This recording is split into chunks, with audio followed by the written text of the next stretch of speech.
think it's fine, right? Right? As you know, professional mangakas are insanely fast, but speed alone is not enough. The best manga panels in the world stays with you for days and days, and often those panels looks like complete paintings rather than just separated panels. So today, instead of studying manga, I want to learn from actual painters. Which is why I went to Italy to study classical art.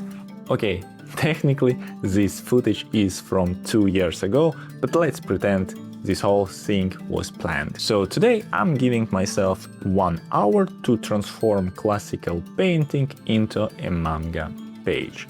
And hopefully I will be able to learn and steal some techniques from masters who were cooking centuries ago, before manga even existed.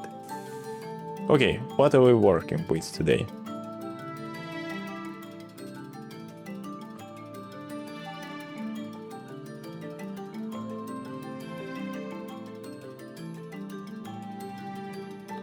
Caravaggio?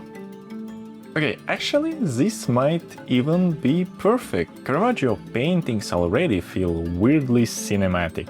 Strong shadows, extreme emotions, dramatic lighting. Basically, the guy was accidentally drawing manga in the 16th century. Alright, 1 hour. Let's ruin art history. Let's start our timer. And let's begin drawing.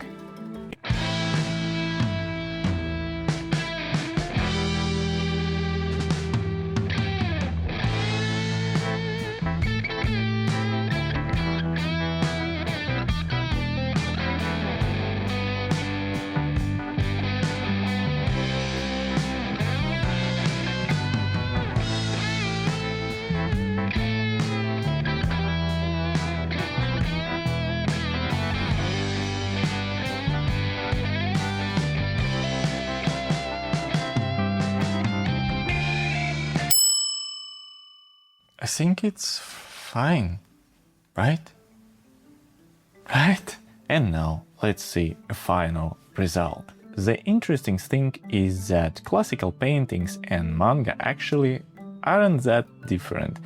Both are trying to create emotions, movement, drama and unforgettable images. And I think studying different styles is extremely important as an artist, because otherwise you risk becoming just the worst version of your favorite mangaka. But when you study multiple artists, styles, cultures, techniques, you slowly build something unique. And honestly, I think Caravaggio would either love this or absolutely hate me. This is Author Song of my YouTube channel, and it's not made by AI. Someday I'll become the greatest mangaka, so you better subscribe.